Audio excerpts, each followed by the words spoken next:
Bago natin simulan yung content natin para sa ngayong araw na to, salamat sa mga nagsusubscribe dito sa ating YouTube channel, and once na nakatulong naman kahit papano yung video natin, huwag niyong kalimutan pindutin yung like button, or kung meron kayong mga katanungan or kung meron man akong maling na-i-vlog, i-comment nyo lang dyan sa ating comment section. Tumatanggap naman ako ng pagkakamali sa mga binablogs ko, and kagaya nga ng sinasabi ko, lahat ng sinishare ko sa inyo, mga nai-experience ko yan dito sa ating printing.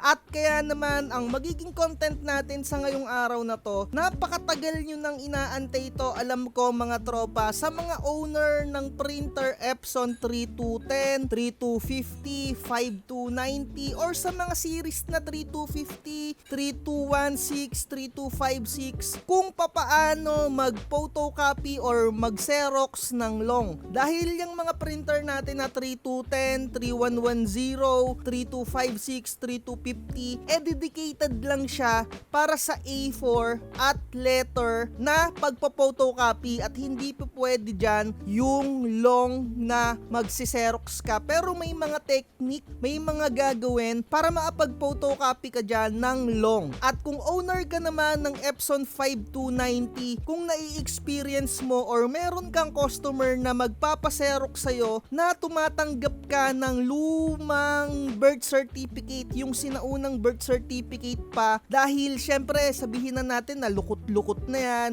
syempre ilalagay mo siya sa ADF, dyan ka magpo-photocopy, dyan ka magsiserox. Minsan may mga senaryo na kinakain or naiipit yung pinakalong na birth certificate na luma, at eto ituturo ko rin sa iyo yung technique. Pero magsimula muna nga tayo dito sa Epson 5290. Kung owner ka ng printer na yan, every time na magsiserox ka ng long, babaguhin mo yung pinaka-settings niya dito sa mismong printer. Nakikita naman ninyo dito sa screen natin, nandito tayo sa photocopy na settings, and sa mga merong Epson 3210, wala na tayong ibang gagawin doon. Ito ay dedicated muna for 5290, or sa mga 5590, 5190. Ganito yung gagawin nyo, ayusin nyo yung pinaka-settings nya, and kailangan yung pinaka-setup ay naka 8.5 by 13. Ayan kasi yung pinaka-long na settings natin sa mga bond paper natin. Babaguhin mo ng ganyan, at kakalikutan nyo lang, alamin nyo lang kung papaano dito nyo mababago yan sa paper size. Kapag ka nandito na kayo sa pinaka settings nya dun sa Xerox settings, ayan o, hanapin nyo lang yung 8.5 by 13, click nyo yung down sa settings ninyo sa pindutan, ayan o, paper settings, papalitan nyo lang siya ng 8.5 by 13 para makapag-xerox na rin kayo ng long. Every time na magsi-xerox kayo ng long, mag-i-scan, kailangan i-set up nyo ng ganyan. So once na na-set up nyo na ng ganyan, pwede na tayong mag-photocopy ng pinaka-long natin. Pero kagaya nga ng sinabi ko sa content natin para sa ngayong araw na to, ginawa ko to kung meron kayong mga customer na nagpo-photocopy or nagpapa-photocopy or xerox ng mga ganito, yung mga lukot-lukot na kagaya na itong nakikita ninyo sa screen natin. And syempre hindi natin maiiwasan na tanggapin yan, syempre customer natin yan, huwag tayong mag-turn away ng mga customer. Pero may mga senaryo talaga, kung user ka ng 5290, yung mga ganito na printer, 5190, 5590, talagang minsan kakainin siya or iipit siya dahil lukot-lukot na. Ayan o, nakita nyo yung nangyari sa akin. Ganyan yung mangyayari kung gagamitin nyo yung ADF ninyo, kung talagang sobrang lambot na nung pinaka papel or yung isi-xerox ninyo. Ayan o, naipit siya. Ganyan yung nangyari sa akin. Kaya naman dito sa video na to, ituturo ko kung papaano yung gagawin ninyong diskarte. So para matanggal nyo to, i-turn off nyo muna yung pinaka printer. Every time na may gagawin kayo dyan sa printer ninyo or babaklasin nyo siya, i-turn off ninyo muna. And kung nakita ninyo yung inangat ko, kailangan naka-off talaga mismo yung pinaka-printer nyo para safe. Ayan o, iaangat nyo lang yung pinaka-takip nya dito sa ADF. Angat nyo yan, syempre make sure na naka-turn off na yung printer. Dahan-dahan lang dyan mga tropa, and dahan-dahanin nyo ring hatakin dito. As in dahan-dahan lang para hindi mapunit. Mangyayari at mangyayari talaga yan kung hindi pa kayo marunong mag-photocopy dun sa pinaka-scanner niya. Kaya dito sa video na to ituturo ko, and sinadya ko talaga na maipit or kainin dun sa pinaka-ADF para magawan natin ng pinaka-video. Ganito yung gagawin ninyo. And again, etong video na to, dito sa part na to, applicable na to sa 3210, 3256, 3216, sa mga printer na ganyan, 3110. Ganito yung gagawin ninyo kapag magpo-photocopy kayo ng long dito sa pinaka-glass bed scanner. Ilalapat nyo lang siya ng ganyan. Kailangan naka-ready yung kamay ninyo. Same na same dapat yung gagawin ninyo, at iaangat ninyo yung pinakatakip niya kasi iuurong nyo siya ng konti habang umaandar yung pinaka-light niya. Eto, ipapakita ko sa inyo para mas makikita nyo ng mas maigi. Di ba usually tinatakpan natin ng ganyan kapag magsiserox tayo, pero dapat kung long yung i-serox ninyo, iaangat nyo yan mga tropa. Dapat nakaangat siya, and babantayan nyo na umandar. Etong kulay white na yan, ayan yung ilaw. Ayan o, kung nakita ninyo, balik natin ng konti. Ayan o, kailangan nakaagapay yung kamay ninyo, and iuurong nyo siya ng konti, dahan-dahan hanggang ma-scan yung pinakadulo.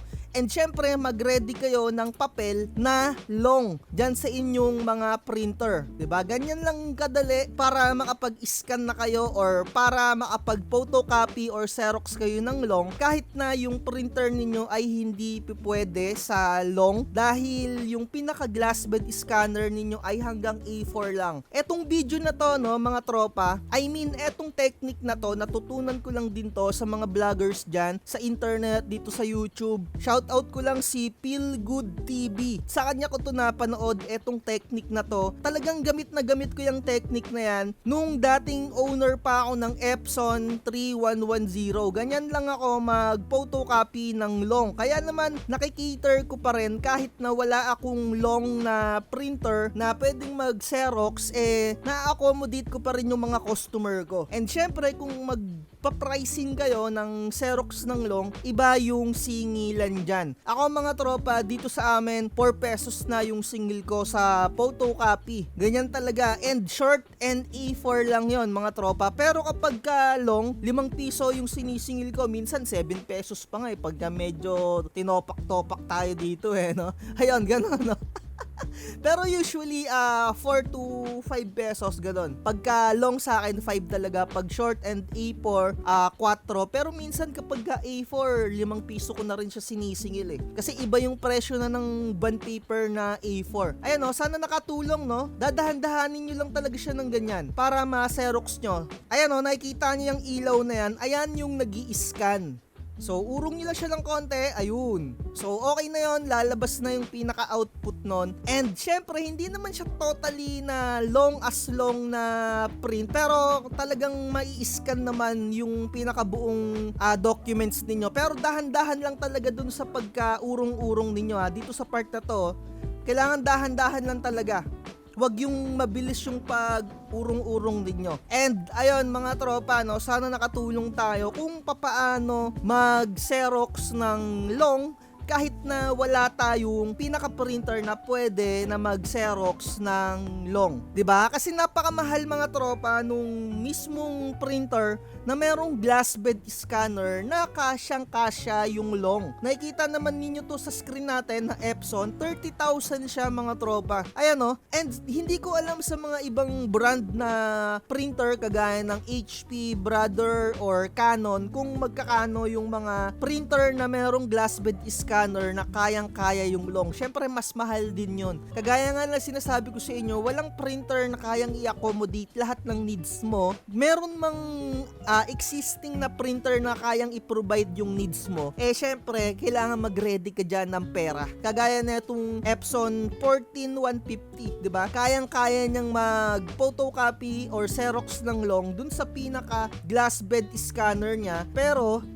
syempre, napakamahal naman yan. Tandaan, Ayan, etong pinakataas, ADF ang tawag dyan. And etong nasa baba, ayan yung glass bed scanner. Diba? Sana nakatulong. Quick video lang natin to para sa mga owner ng mga printer na hindi pwedeng mag-Xerox ng long. Subukan nyo mga tropa. Trial and error din talaga yan. Kasi sa una, pangit yung output. Pero as times goes by, makukuha nyo na yung pinaka-rhythm. Masasaktuhan nyo na yan. Again, natutunan ko lang din to kay Feel Good TV, yung nagbablog ng printing din. Babae yun mga tropa, yung nagbablog na yun eh. Yun talaga yung mga pinapanood ko ng mga vlogger dati nung tipong nagsisimula ako nung during pandemic days. So message na lang kayo sa Facebook page natin kung meron kayong mga katanungan or kung gusto nyong mag-avail ng mga printing template or Canva bundles template natin or kung gusto nyong magpa-install ng Adobe Photoshop. So dito na natin tapusin. Like, share, and subscribe. At lagi ko sinasabi, huwag magpapauto. Bye-bye. Huwag kang magpapauto, mag-isip ka sa pilian, sa laro ng buhay dama.